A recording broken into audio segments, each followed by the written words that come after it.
नमस्कार दोस्तों, new David's club में आपका स्वागत है। आज मैं आपके लिए बहुत ही शानदार वीडियो लेके आया हूं। यदि आप मेरे चैनल पर नए हैं तो चैनल को सब्सक्राइब करें। ऊपर जो बेल आइकन दिखाई दे रहा है इसको भी प्रेस करें। वीडियो पसंद आए तो वीडियो को ज़्यादा से ज़्यादा लाइक एंड शेयर करें। धन्यवाद।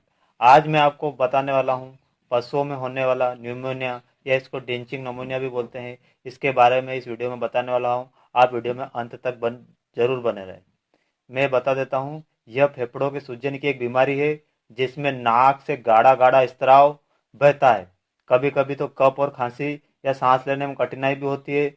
कभी कभी बुखार हो जाता है। इसमें फेफड़ा ठोस हो जाता है। यह पशुओं के फेफड़े का रोग है जिसमें कि वायुनलियों एवं फेफड़ों में शोथ आकर पशु को श्वास कष्ट हो जाता है। पशु को काफी तीव्र ज्वर आकर नाक से पानी जैसा द्रव आता है जो आगे चलकर गाढ़ा हो जाता है। उचित चिकित्सा के अभाव में रोगी पशु की कुछ दिन में मृत्यु हो जाती है।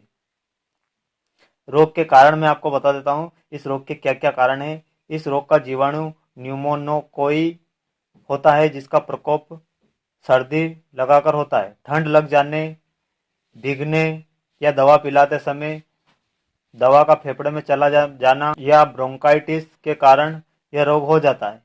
कील या कोई अन्य वस्तु के चुभ जाने से यह रोग हो जाता है। हर अवस्था में यह रोग जीवाणुओं के द्वारा होता है जो कि सांस की नली में सामान्य अवस्था में पाए जाते हैं और ठंड आदि के कारण पशु में उसकी रोकथाम की शक्ति कम हो जाती है।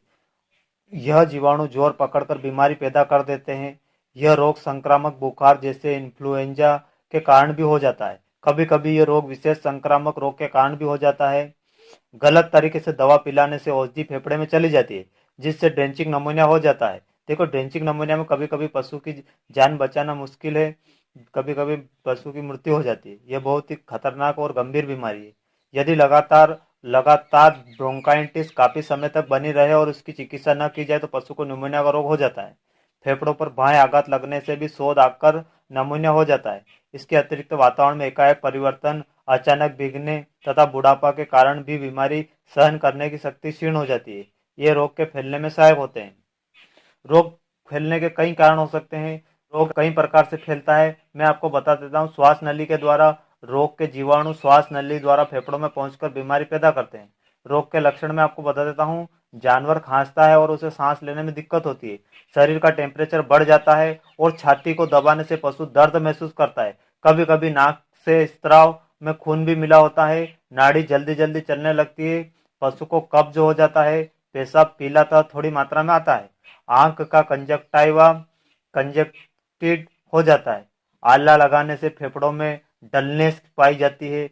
दम घुटता है और सांस लेने में बाधा होती है। खराब अवस्था में कुछ समय बाद पशु की मृत्यु हो जाती है। यह हमें देखने को मिलता है। अच्छी अवस्था में बुखार होने लगता है। कभी कभी बुखार जैसा भी महसूस होता है। खांसी में आसानी तथा पशु सावधान सा मालूम पड़ता है।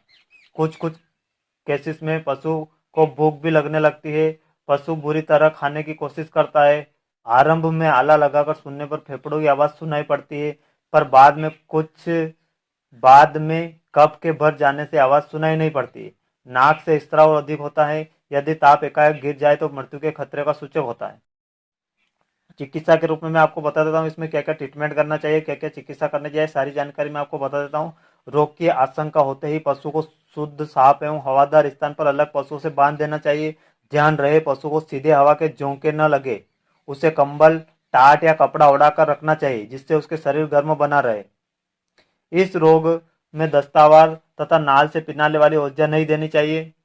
दवा को सदैव चटनी या इंजेक्शन के रूप में ही देना चाहिए। पशु के सीने तारपीन के तेल की मालिश करके गर्म सेंक करना चाहिए, यह लाभप्रद होता है।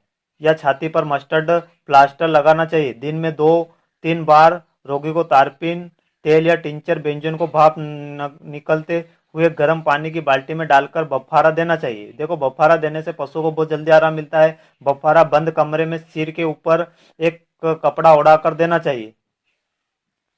पशु को ताजा और साफ पानी में एक सल्प मिलाकर दिया जाना चाहिए। पशु को पूर्ण आराम देना अधिक उपयुक्त रहता है। इस बात का हमेशा ध्यान रहे कि पशु को ताकत कम न होने पाए। पशु को जहां रखा जाए वहां बिछाली का प्रयोग अवश्य करें। बुखार कम करने के लिए मेलोक्सिकम, पैरासीटामोल या मेलोक्सिकम पैरासीटामोल बोलस या इंजेक्शन लगाना चाहिए।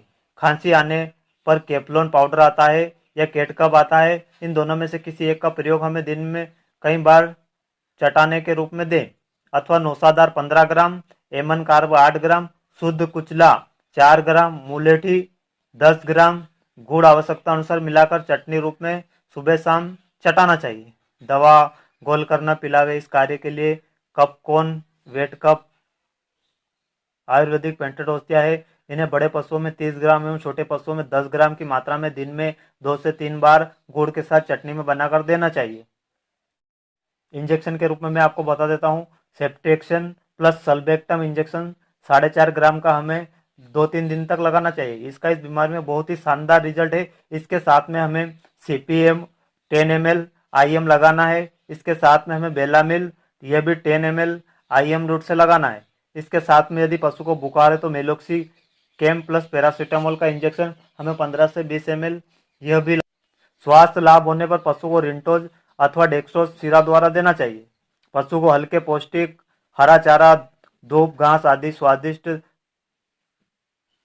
तथा शीघ्र पचने वाले चारे खिलाने चाहिए।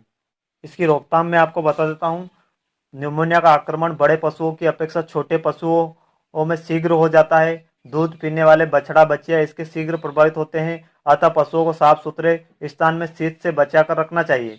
नाल द्वारा दूध पिलाने से बछड़े बच्चियों में न्यूमोनिया होने का भय अधिक रहता है। न्यूमोनिया होने पर बीमार पशु को अन्य पशुओं से बचाकर रखना चाहिए। पशु को टाट या पुराने कंबलों से ढक कर रखना चाहिए। नवजात बच्चों को कुछ दिन तक विटा ब्लेंड चूर्ण तथा विमराल सिरप देकर इस रोग से बचाया जा सकता है। विटामिन A और D प्रधान आहार अधिक उपयुक्त रहते हैं। धन्यवाद।